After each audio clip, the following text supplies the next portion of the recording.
എൻ്റെ മരണത്തിന് കാരണക്കാരൻ എൻ്റെ കുടുംബം നശിപ്പിച്ച ചിതറയുള്ള റെജി എന്ന് പറയുന്നൊരു വ്യക്തിയാണ്. ആ ഒരു വ്യക്തിയാണ് എൻ്റെ കുടുംബം നശിപ്പിച്ചത്. അവൻ കാരണമാണ് എൻ്റെ കുടുംബം ഇത്രയും തൊലഞ്ഞത്. അവൻ എൻ്റെ പെണ്ണുമ്പിള്ളേരെ നമ്പറിൽ വിളിച്ച് അവളെ കൊണ്ടുപോയി അങ്ങനെ ചെയ്തു ഇങ്ങനെ ചെയ്ത് അങ്ങനെ എന്നെ മൊത്തം നശിപ്പിച്ചത്.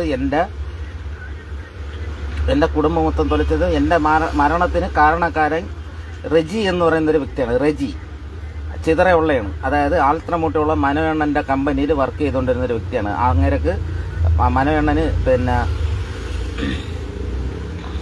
ഷാപ്പൂക്കിൽ വെള്ളാട്ടത്ത് ഷാപ്പൂക്കിൽ അങ്ങേരക്ക് ഒരു പോളിഷിങ് കമ്പനിയുണ്ട്. അവിടെ പോളിഷ് ചെയ്യാൻ വന്ന ഒരു വ്യക്തിയാണ് റെജി.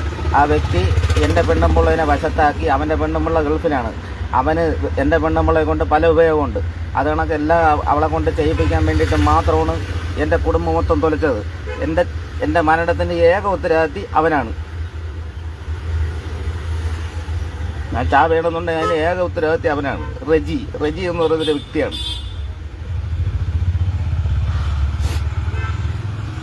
ഇതിൽ കൂടുതലൊന്നും എനിക്ക് പറയാനില്ല. എൻ്റെ ഭാര്യനാവും നടക്ക് ഞാൻ പറഞ്ഞു വെക്ക്. പക്ഷെ അവള് വിശ്വസിക്കൂല. വിശ്വസിക്കണ്ട.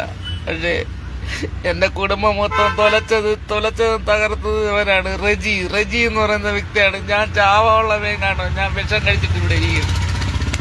ഞാൻ ചത്തോളാം. ഞാൻ വിഷം കഴിച്ചിട്ടിരിക്കുകയാണ്. ഞാൻ ചത്തോളാം. ഞാൻ ചാവുള്ള കാണണം. റെജി എന്ന് പറയുന്നൊരു വ്യക്തി യവൻ എൻ്റെ കുടുംബം മൊത്തം തൊലയ്ക്കാൻ വേണ്ടി തൊലച്ച് ഇപ്പോഴും തൊലച്ച് ഇനിയും തൊലയ്ക്കും. എൻ്റെ ഫോണ് ഇരിപ്പുണ്ട്. ഫോണിൻ്റെ ലോക്ക് 654321 ഇതാണ്. ഞാൻ ചത്തു കഴിഞ്ഞാൽ ഈ ലോക്ക് ഇതാണ്. എല്ലാവരും അറിയാൻ വേണ്ടി പറയണം. അതാണ് എൻ്റെ ഫോണിൽ ലോക്ക്. അത് കഴിഞ്ഞ് കഴിഞ്ഞാൽ വാട്സപ്പിൽ ഞാൻ മെസ്സേജ് ഇട്ടേക്കുന്ന മൊത്തം നിങ്ങൾക്ക് അറിയാൻ പറ്റും. അവൻ്റെ കാല് വരെ പിടിച്ച മെസ്സേജ് ഇട്ട്. എന്നിട്ട് പോലെ പട്ടി പൂർണ്ണമായി എൻ്റെ പെണ്ണുമ്പിള്ളേനെ ആയിക്കോട്ടെ. ഞാൻ ഇനി എന്തിനു, എനിക്ക് മരണമില്ലേ?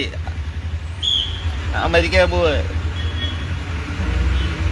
ഓക്കെ, ബൈ എല്ലാവർക്കും.